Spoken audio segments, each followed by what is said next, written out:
You know, the one thing that goes unnoticed that happens at games, if you're a family member, friend, and you go to a game courtesy of whatever player you're going to see, when you're sitting in that family section, be very careful who you criticize when you're watching the game. You got to watch out for that, because you're sitting there, you're watching the game, and you're sitting there, and Devin McCourty gives up a play, and you're like, man, Devin McCourty sucks. Why are we paying him all this money? And you don't know his older brother is crazy, and he's sitting behind you, and because it's freezing cold, you can't see that he has... My older brother is crazy, too. And you can't see. He may have his McCourty jersey on, but he has a big jacket over the top, and he might have had a beer or two, and he may not take too kindly to you talking about his young brother out there.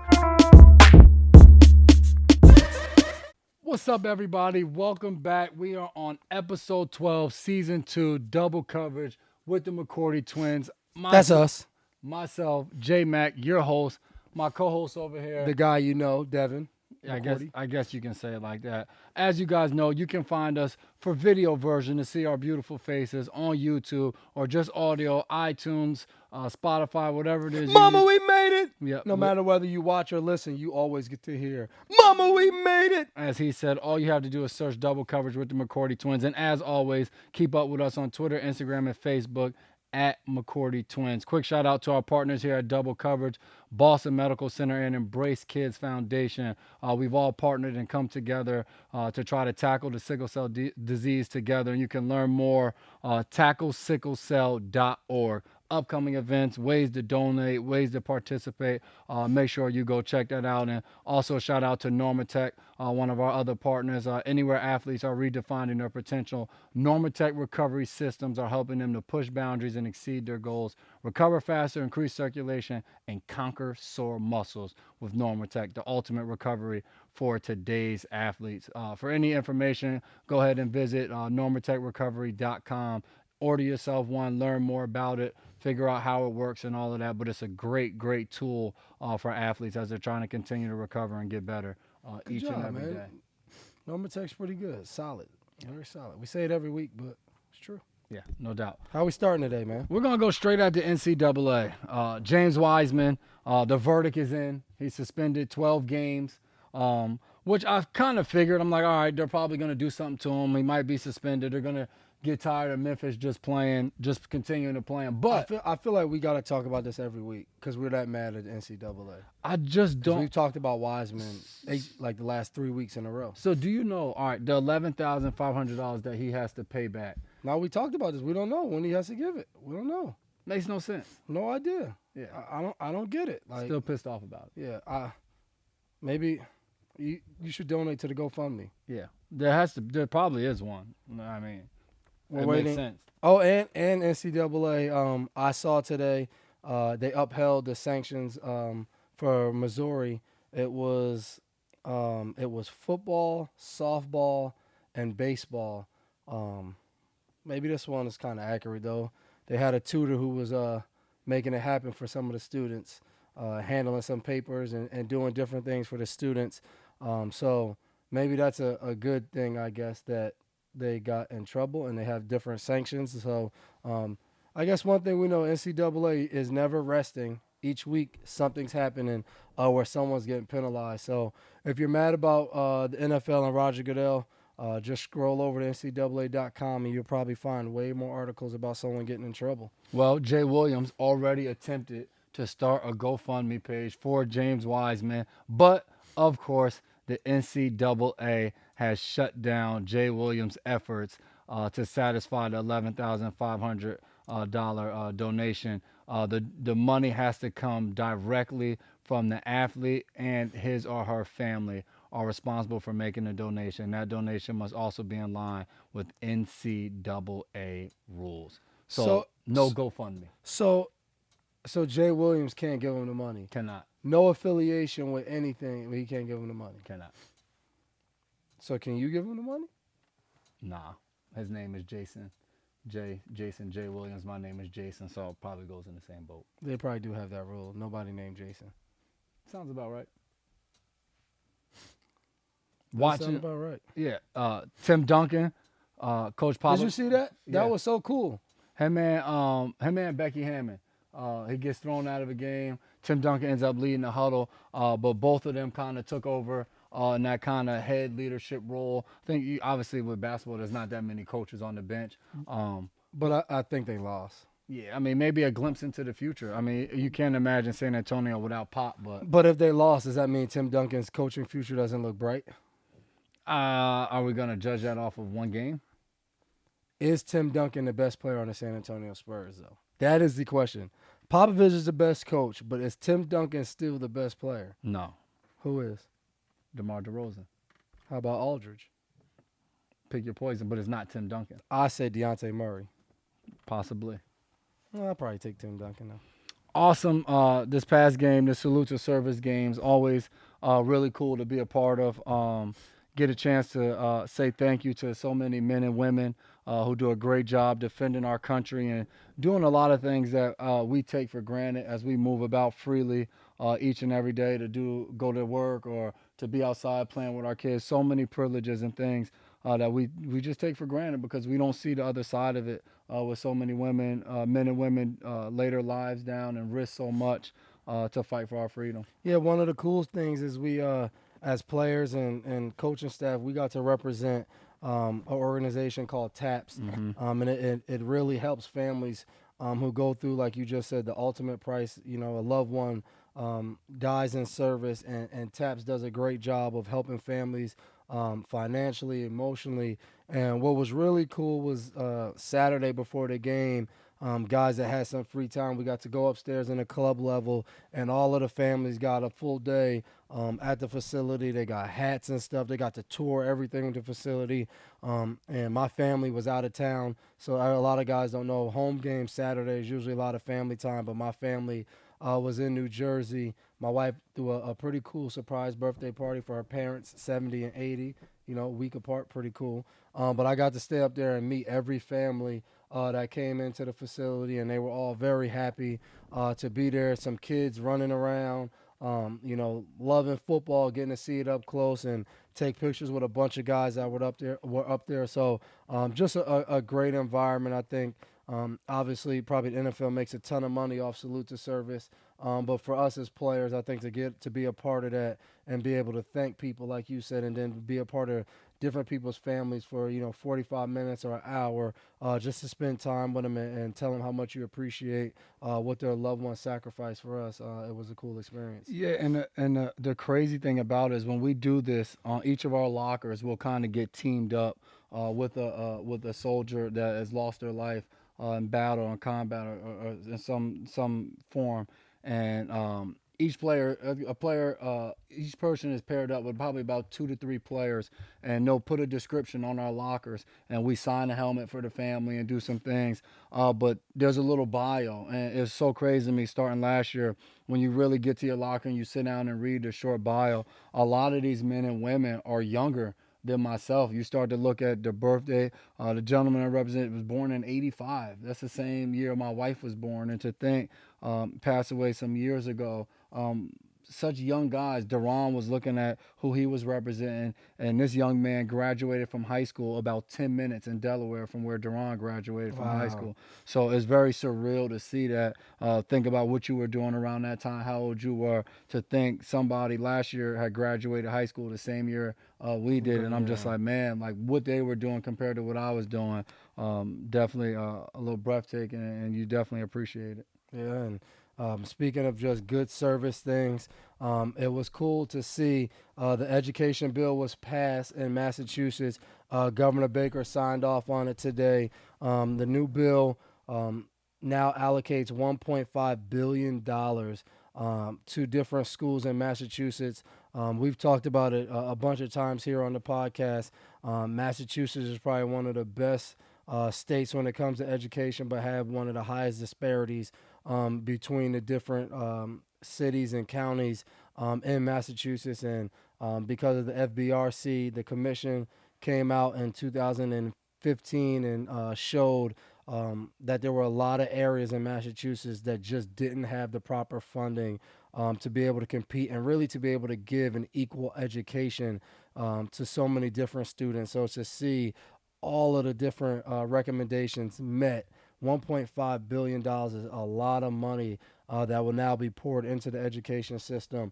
and give so many different kids a chance to just make their life something great. They'll have a chance to go and get an education that's equal to people whose parents make a lot more money and towns that have higher taxpayers, but they'll get an equal education. They'll have a chance to better themselves.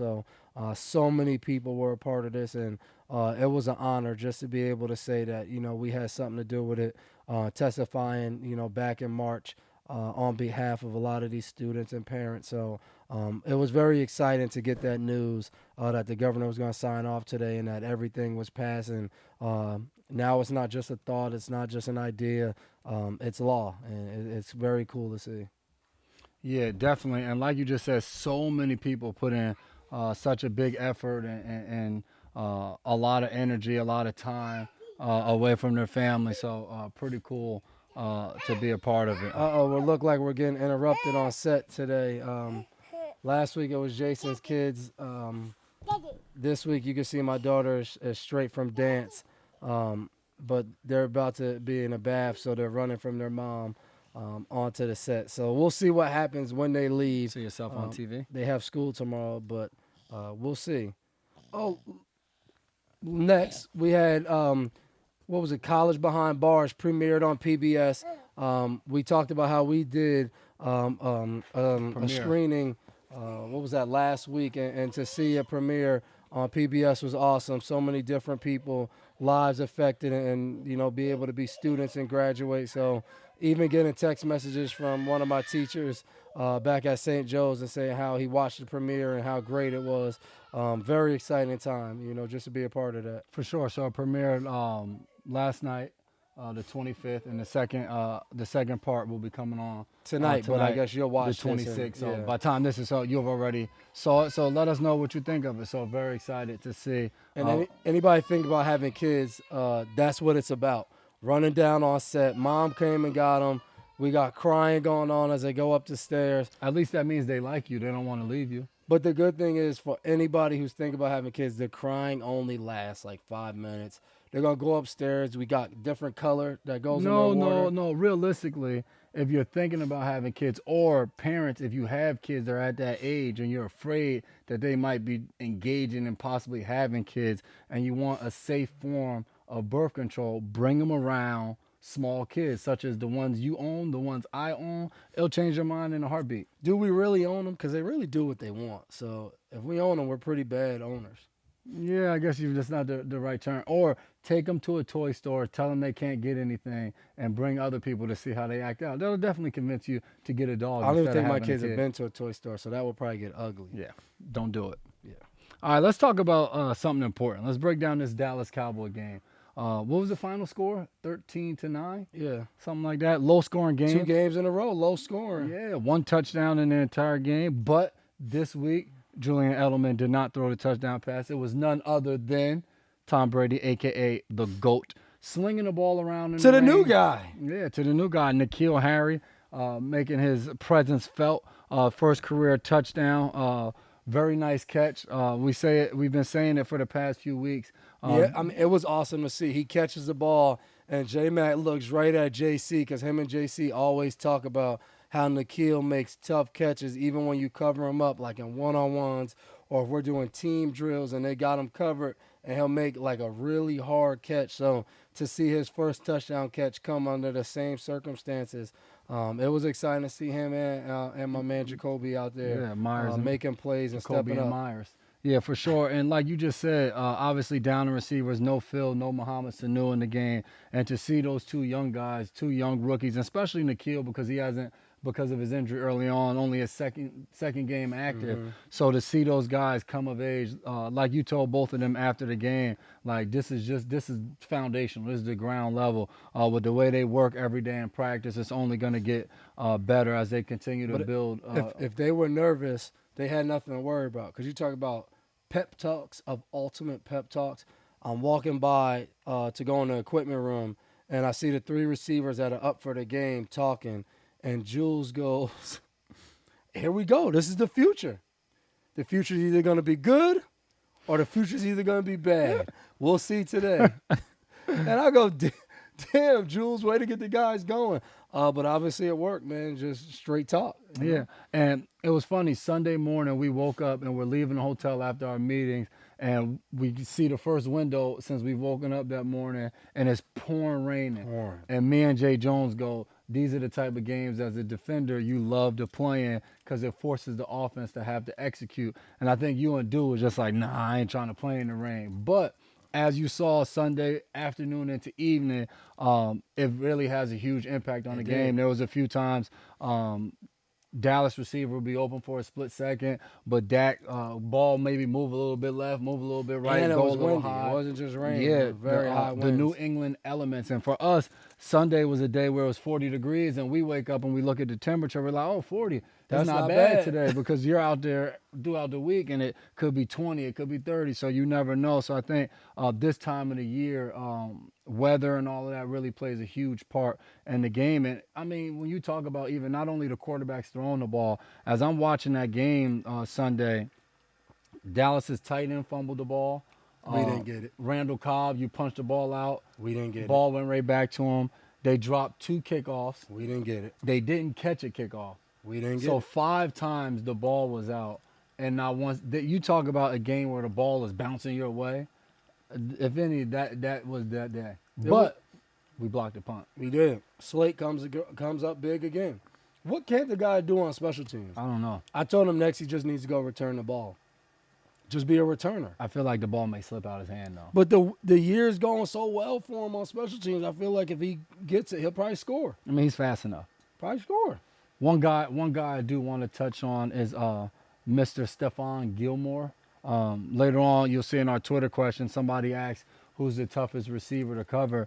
And I told somebody this the other day at an event we did. As a fellow cornerback on the team, there are no really tough receivers to cover for me, because if he's that tough, Stephon Gilmore will be covering him anyway, and he'll be locking him up. So Gilly, another really great game. Going against Amari Cooper, limits him to 0 catches on 2 targets and actually intercepts 1 for himself. The other one was the dig towards the end of the game that kind of went through his hands. Surprised to see them only target him 2 times, but I feel like that's a little bit of the Gilly lockdown effect. We gotta get Gilly on here. I know he's a silent assassin, but That we gotta is. convince him to come on the podcast and talk it up. For sure. Yeah, I think we gotta get that going. Get that in the mix. How important is it to winning at home? I think it's very important. I think when you can protect your home, and by winning, I think you kind of create this atmosphere, whether it's true or not, that now when teams come in, it's tough. It's tough to win there, even if it's raining, and let's say it never happens. But let's say we don't sell out and the crowd noise isn't crazy. I think people already come in with this notion like, man, we're going to New England. It's going to be tough. They've won X amount of games in a row at home. Like, we got to find a way to win. Like, we got to do this, we got to do that. And I think you already start with that edge going into the game, because people know time and time again, people have come here and they've lost. So I think when you can start to create that and you can execute well at home and win games, now your fans see that. They see, oh, man, like our team wins at home. Like, we got to make sure we stick by them, that when they do play at home, they feel us. So I think it's something that, for the 10 years I've been here, we've always had a winning record at home. We've always played well at home. And for some of the biggest games that I can remember, our fans come and they make it tough for teams to come in here and execute on offense. Whether it was a Baltimore playoff game in 2014 and see cameras shaking, that's big for us. Even last year, coming to play the Chargers and everybody talking about how they were just rolling, and our fans come in here and we come and we play at home, and it's like, it's going to be tough. I don't care who you are to come in here and get a win. And that's something we got to continue to protect and do a good job of. Yeah, I was surprised to see late in the game Dallas made a few plays, and the Cowboys faithful traveled pretty decent. Like, They did. There were a good amount of Cowboys fans in It's the stadium America's team. of hearing them cheer. So that I didn't expect that. You know what I mean? But like you just said, as always, our fans were loud, they were rowdy, and I'm sure they were talking a lot of trash as the game ended, and New England had more points. One of my boys, I was sitting in the family section, said of all the years he was coming, first time he saw a fight break out in the family section. So some unhappy Dallas fans or family members. The one thing that goes unnoticed that happens at games, if you're a family member, friend, and you go to a game courtesy of whatever player you're going to see, when you're sitting in that family section, be very careful who you criticize when you're watching the game. You got to watch out for that because you're sitting there, you're watching the game, and you're sitting there, and Devin McCourty gives up a play. And you're like, man, Devin McCourty sucks. Why are we paying him all this money? And you don't know his older brother is crazy, and he's sitting behind you, and because it's freezing cold, you can't see that he has. My older brother is crazy too. And you can't see. He may have his McCourty jersey on, but he has a big jacket over the top, and he might have had a beer or two, and he may not take too kindly to you talking about his young brother out there. And that just goes somebody's, and beyond that, somebody's parent, somebody's, you never know, and you don't want to be that person. I remember the only game I attended of yours here at Gillette was a playoff game. You guys didn't fare too well. Doesn't matter. Won't get into that. But sitting at the game, there was a woman sitting above us who was drunk, and she was just in there, knew nothing about football. They suck today. I don't know why I came to the game. And I'm sitting there, and I'm like, yeah, I don't know why I came to this game. Because I don't want to hear that. Like, I want to watch the game in the comfort of a fireplace, a cozy couch. I can see the instant replays, and I can watch the game without fans that don't even, some fans that don't even understand what's going on out there. Most fans. Yeah. Most fans. I didn't want to say it. I know you're a nice guy, Except our New England fans. They know what's going on out there. No, most fans anywhere don't really. I wanted to give them some credit. They don't really know. Next week on It's the okay though. You come next with week, energy. Next week on the road, heading to Houston, AFC South opponent. Everything's bigger in Texas. That's what they say. You ever wore? I think it's called a bolo. No, I haven't. I remember one year I was in Tennessee. I'm gonna see if we could get Vince to come through in the overalls. Okay. We went to play Houston, and we all the DBs wore bolos. Did y'all win? Usually when you do team like dress up stuff, you lose. That might have been the Cortland Finnegan Andre Johnson fight. I'm not sure. Did y'all win that game? No, we didn't win that game. See?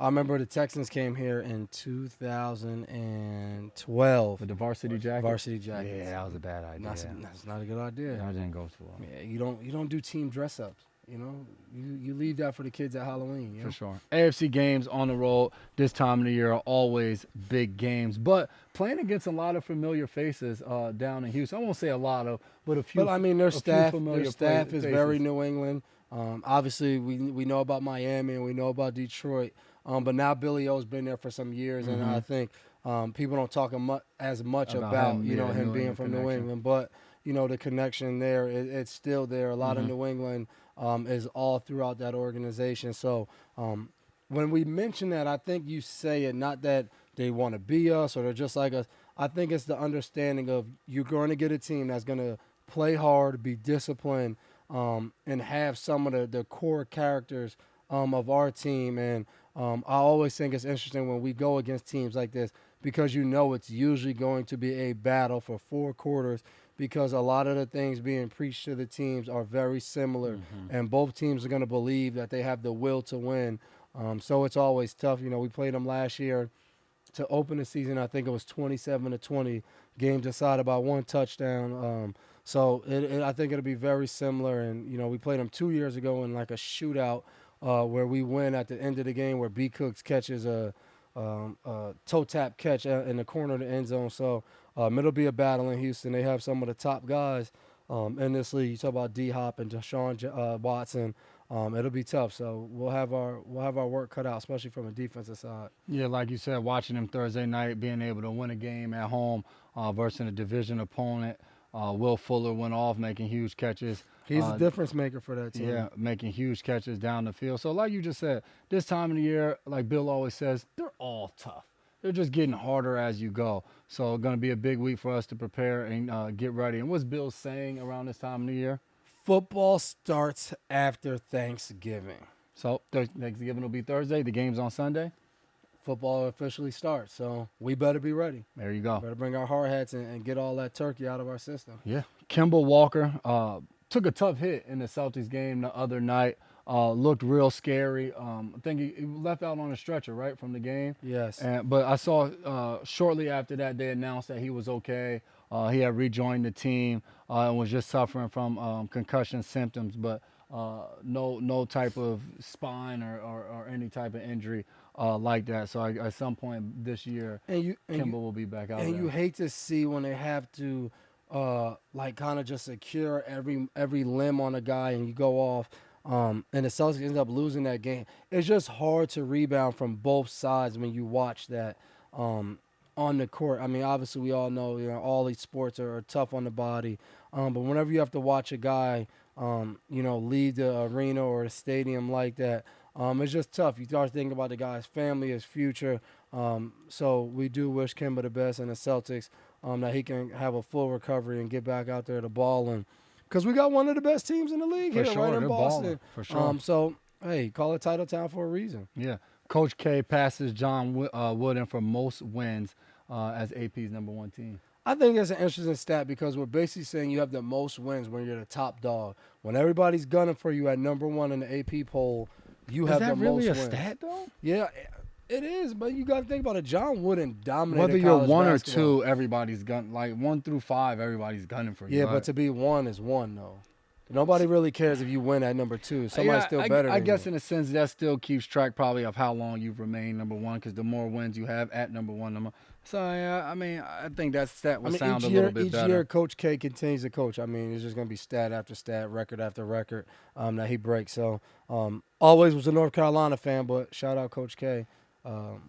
They doing it big over there, dude. Uh-oh. You all right over there? A little too comfortable. Hey, it was the rain. Dwayne Haskins, did you see? Dwayne Haskins gets his first career win as an NFL starter, playing against the Detroit Lions. Played a solid game-winning drive, goes down. I can't remember if they scored a touchdown, kicked a field goal, but they take the lead. Detroit has the ball. They're driving. They're trying to come back. Hold on. The trophy said they wanted to get a selfie with me. Intercepted the pass, but there was still a few seconds left on the clock. And Washington is looking for their quarterback to go out there and take a knee. And like you just showed the people, Dwayne Haskins, with a very happy fan, is taking Selfie game strong. selfie. 2019. They expect players to be like the guys born in the 80s. Man, this guy's about the selfie game. Anybody can get their first win at quarterback. But is he not the first quarterback to ever get his first win and take a selfie with a fan before the clock hit 0-0? Shout out Case Keenum for being able to take the knee. As a coach, how Case do you Keenum address veteran. that? Do you laugh about it and explain to him like, all right, we can't do that? Or are you in the meeting on Monday and do you just go off? I think it matters your personality. It could be laughed at depending on how mature you think the player is that did that. If you think he just got caught up, or if you think this is something you have to jump ahead, then I think that's obviously the kid's not going to do it again. I'm not saying he's going to do that again, but I mean, you know his behaviors and how he acts, how he carries himself. So I think that's how you know how you need to address the situation. But shout out Dwayne Haskins because he did get his first win, comeback victory over the Detroit Lions, who have a pretty solid defense. So he was excited. Like, that's big. For sure. First win.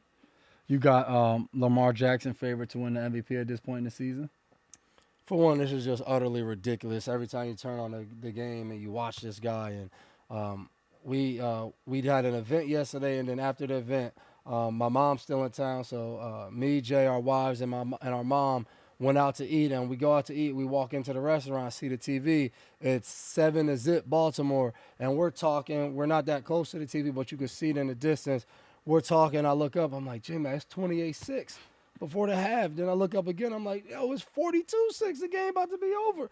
I mean, this team just puts up points. The defense playing a high level. Like I just said, 6 points given up. He looks like the MVP. This looks like the team to beat right now in the NFL. Can't wait. It's going to be a great game Sunday against, I think it's Sunday, San Fran and Baltimore going head-to-head. I don't know if they play yet, but they play at some point. Is it Sunday? Yeah, I mean, it's this week. I was just saying if it's Sunday because I wasn't sure if it was you. Monday. I got you. Yeah, it's this week, though, buddy. Okay, Yeah. good job. Well, speaking of that game, Marcus Peters returned to L.A. with a vengeance, intercepts his old teammate Jared Goff, continues to talk trash on the sideline. Did you miss me?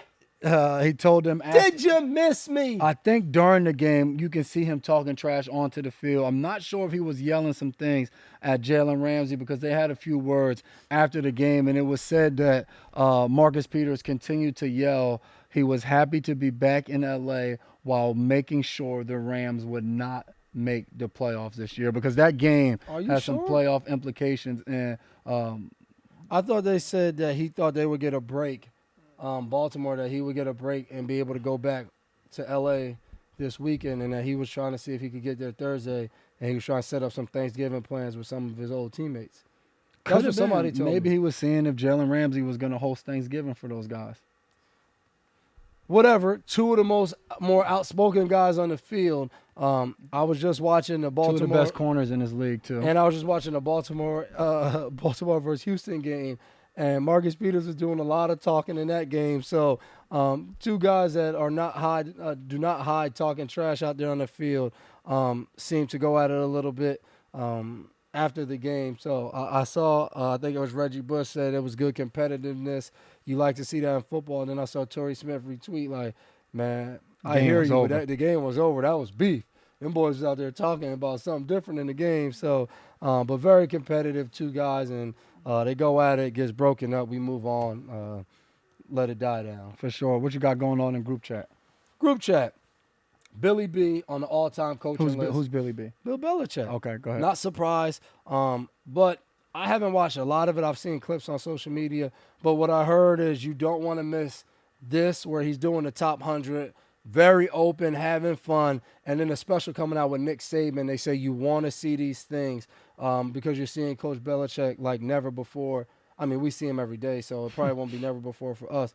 But a lot of people who don't get to see him, they said it's a very good watch to check that out. So, and as you don't know, Bill gave all credit to Paul Brown for being his idol and thought he was the best coach ever and really changed the game. So I thought that was very interesting because he always talks to us about Paul Brown when he talks about the league, development, evolution, everything. He always talks about him. Who was your favorite all-time player?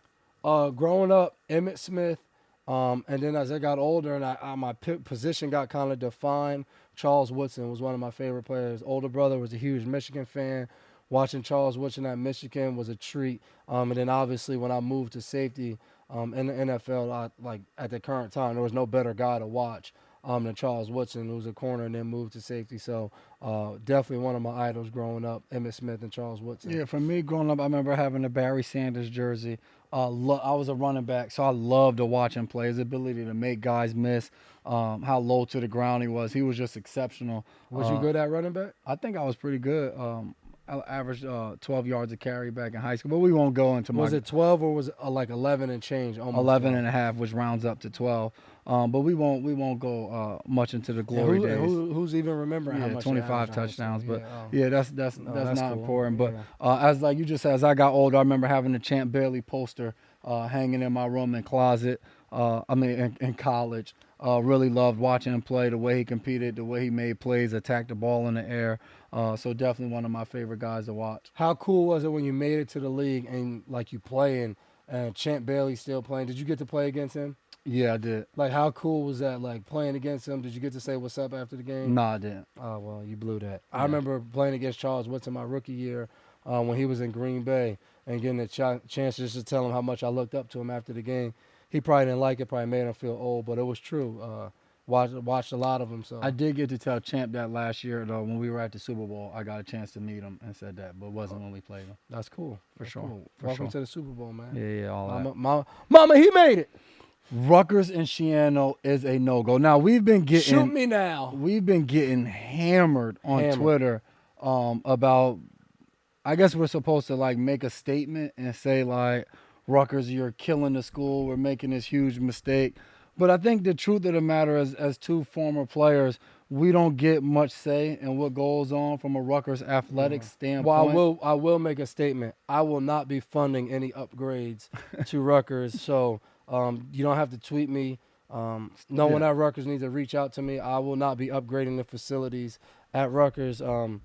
The NCAA, college, they all make enough money to do all of that Yeah, stuff, for sure. And I think sometimes people forget that because you see NFL players and you're like, well, he's making this amount of money. Why don't they throw $1 million into this building or that building? And the truth of the matter, a lot of us as players come from areas and come from backgrounds where we have a lot of people in our own families and friends that you want to support and you want to help. Obviously, you want to support your school and your alma mater, and at some point you may be in a position to do so. But still, at a young age, there's a lot of things we want to do financially, blah, blah, blah. But I did see President Barchi said people were mad that he said he doesn't care if the football program makes money. And I think that can be taken out of context. I'm pretty sure he wants them President to Barkley make don't money. care about the football program, man. He's over there making the standards of education higher. Yes, Rutgers and improve academically. You have to understand that the president of a university's job is the overall improve the well-being university. of the university. So obviously you would want the football program to make money, but it's at what cost and all of that a lot of people have a lot of opinions on. But at the end of the day, would we have liked to see Shiano back at Rutgers? Without a shadow of a doubt, would give me a reason to be back more, fully believing what Shiano was teaching while we were there, and all of that stuff. But I'm interested to see where they go from here, what other candidates Where they is have. there to go? I have no idea. The Rutgers football program over the last several years has been pretty bad. It's been kind of embarrassing. So the only way to go from here is up, I hope. No way. Or we can stay bad. No way. They blew it. For one, you have a guy who is beloved, and not only at Rutgers, but in the whole state of New Jersey. And now we're talking about the State University of Rutgers. If it's not going to work out, don't let all of these reports come out that you're close on the deal. Yeah, that's true. The deal's about to be finalized, and then, boom, the deal's off. So now no matter who you hire, everyone's going to be like, oh, we don't want this guy.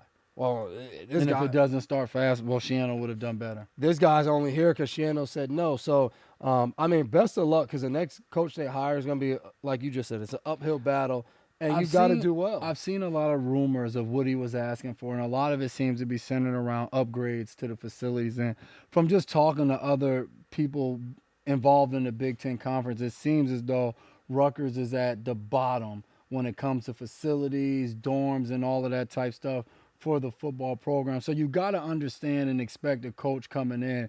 If you want to compete with the Ohio States, the Michigans, the Penn States, you're going to have to do things to compete with them or do the similar And things he was that they're just doing. at Ohio State. Yeah, so he's seen it up close and personal. I know Chris Ash talked about the same things of not having the resources and the things to compete with those schools. And if we want to compete at a 10th level and be around 10th paid in this, 11th ranked in facilities, that is going to be probably where we end up in the Big Ten. So hopefully things get better at Rutgers, but we'll see. I saw a rumor that said they might want to try to go Ivy League. I'll support that, man. Then my degree's from the Ivy League. Yeah, maybe I'll go back to school. Can't tell me anything.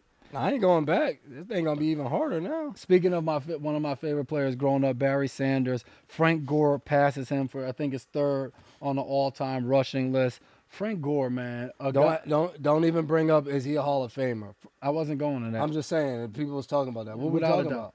But I'm just saying, Frank Gore, is not a guy that I feel like is often screamed about and headlined. But you talk about consistency. This guy's been playing forever, and if you've played in an era with him, you know his name because you know how hard he was to tackle. You know when he's on that depth chart when who you playing. You got to next bring your week. hard hat, and it doesn't matter if it was 10 years ago or if you play him this upcoming Sunday. Frank Gore is a beast out there. And I thought it was so cool. They interviewed him after the game, and he talked about a cool honor. And then he just said, I want to thank all my teammates, my offensive line, my offensive coordinators, all the guys I've ever played with. And this is a guy you got to remember, when he was in college, all everybody talked about was Willis McGahee. And then they talked about Willis McGahee would have been his backup at first if he didn't get hurt. So he battled injuries to get back out there on the field and kind of came in the league as this guy that no one really knew. Heard he was good, and he's done nothing but year in and year out been one of the hardest guys to tackle and racked up a lot of yards each year. So pretty cool to see Frank Gore still have the longevity and continue to just climb the record books, man. Man, shout out to you Sunday after the game with the Dwight Schrute shout out. Now, Dwight Schrute tweeted me. He did? I didn't see this. Man, that's a mama we made it right there. I got to make sure it was the official account, too. I got a little too excited. You got a beat farm? Nah, man, I don't. But if I needed one, if I wanted to invest in one, I'll call Dwight up. There you go. Who you got for Norma Tech comeback of the week? So Norma Tech comeback of the week. We like to always make sure we have a sports element in it. But this week we cannot leave out all of the good people over in Massachusetts that are involved from the bill getting passed through the House, then through the Senate, and all of the people that involved in legislation, the education committee who came up with this and first decided that they would bring this out of conference. So this was just a great job by everybody involved, and then the governor topping it off by signing the bill. And, I don't know much about politics, but I will say I've been at so many different events that are great causes, and the governor's often been there, and he's been right in the front supporting. So he does another great job of signing off on this. So you got to give credit to that for Massachusetts getting it done, and hopefully other states will follow behind Massachusetts. Didn't get it done last year, came back this year and got it They usually done. do a good job of leading, so we look forward to that. But when you go to sports, comeback player of the week, no other than that dog, Marcus Peters. He goes back to L.A. in L.A. fashion, gets an interception. Talks trash. Make sure they know before he leaves the field that he was there, he was back, and he was doing what he does. So shout out Marcus Peters, always doing what he does out there on the field, talking trash, making picks, making big plays, not surprised. And he's probably the guy that you don't want to trade as a quarterback, because then when you play him, you like, he know what I like to do. Yeah. He did that. He went out there and got an interception. So big shout out to the legislation over in Massachusetts, everyone involved with getting the bill passed, especially Sonia Chen Diaz. She was a big part of it, helped us out a lot, and did a lot of great work. And then, of course, Marcus Peters, your Norma Tech comeback players of the week. Yeah, and Norma Tech is continuing to try to help players come back after hard workouts, hard games. Matter of fact, they're doing a holiday sale on Thanksgiving, November 28th, and Cyber Monday, December 2nd, $150 off Pulse 2.0 recovery system, free U.S. ground shipping, plus a Norma Tech backpack, which is exclusive and has $140 value, and there's no promo code needed. Oh, I thought we was going to say, use the promo code Double Trouble. There's none needed. You don't even need it. Don't complicate things. November 28th, December 2nd, Norma Tech holiday sale. Go there. You'll walk away with a free book bag and $150 off the Pulse 2.0 recovery system. And it's free to ship to you, so you might as well. If you don't like the holidays, everybody likes a discount or free. Free is me, and if it's free, I'll take 3. Thank you. Lost the weekend, won the weekend. I'm going to go with the happy stuff. I'm going to go who won the weekend. Obviously, Frank Gore cracking into the record books again. 3rd all-time rushing, moving a little bit above the great Barry Sanders. Y'all know who lost the weekend. We just finished talking about our university. Rutgers. Shout out Rutgers. We still representing. We're still but the birthplace, but we don't want to be the death either. We don't want to be where it died. So. When you lose, and they lost the weekend. Grace Shiana will not be heading home to Rutgers. Native of New Jersey, will not be coaching at the State University of New Jersey this year, next year. Maybe they'll work it out sometime. Let's bring out a few questions here from Twitter. Somebody said they were hoping there was a way that they could set their alarm clock and for the sound, have it set that your pregame speech would be what woke them up in the morning. It would get them fired up, and it would just inject a lot of energy into their veins. Do you think we can make that happen? Oh, we got to hit up Malka Sports. Maybe this is the industry we jump into. Wake up. It is time to go. I don't think that's And then I'll pick, I'll pick what we want for that day. Like Sunday, it was about gratitude. Wake up, be thankful. It is time to go. Look in the mirror. Look yourself in the mirror. Next question. It is time to go. What led to both of you to decide your Call me if you think that should be on your NFL jersey numbers? Are these numbers that you grew up playing with? Nah, when I got here, all the good numbers were taken. 32 was the only thing open. Had to take it. Planned on changing it. Preseason went well. Said if I change it and the regular season goes bad, it'll be because I changed my number. For me, I'm not finished. But then you look up now, some pretty good safeties were at 32. Got to meet Jim Brown, 32.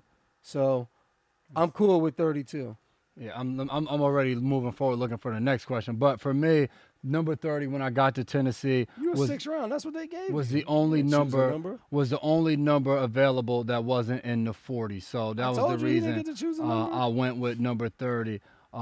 If D-Mac never moved to Hold on. Side note, when I got to Rutgers, I knew I wasn't going to play because when I got to Rutgers, they gave me number 39 as a freshman. So I knew they didn't want to play me, and they probably didn't really want me because they gave me 39, and I was a cornerback. That's bad. I told you, I got you. I got you. That's pretty bad. I got you into Rutgers. Then I switched to 21 prime time, baby. Has it been beneficial to you to be able to play alongside your twin? Why or why not? I would say yeah. I was doing well before he got here. Fun to talk football. Obviously, I was too. I was in my 10th year in the NFL, controlling what I could control, win or lose. He had to throw that in. Win or lose, consistent pro and a starter for most of my career. So, yes, we've both had success, but it's been a lot of fun learning from one another and being able to go out there and play together. Did you see this one? If D-Mac never went to free safety, who would be the better cornerback? I mean, I think the question answers itself with the beginning part. D-Mac moved to free safety.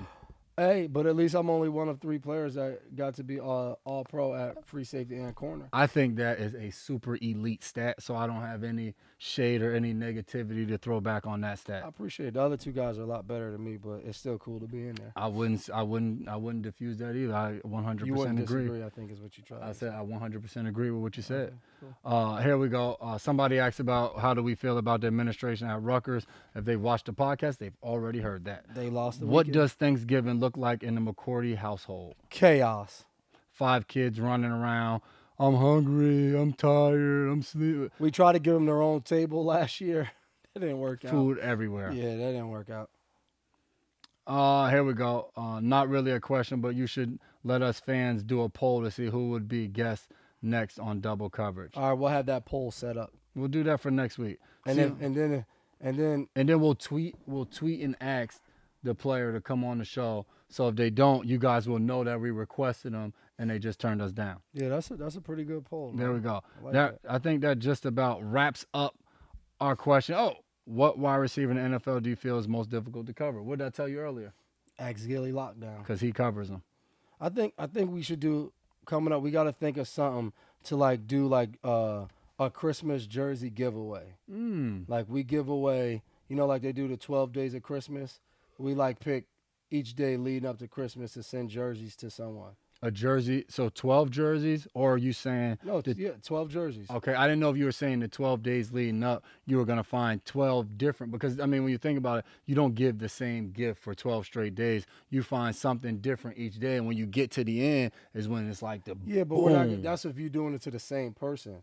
We're going to get 12 jerseys and leading up, send. That's a good point, too. One year in Christmas in Cleveland, because Cleveland was a rough stay for my family, I ended up doing that for my wife, doing continual gifts as we were leading up for Christmas. Sound like you was on the ledge, had to come back.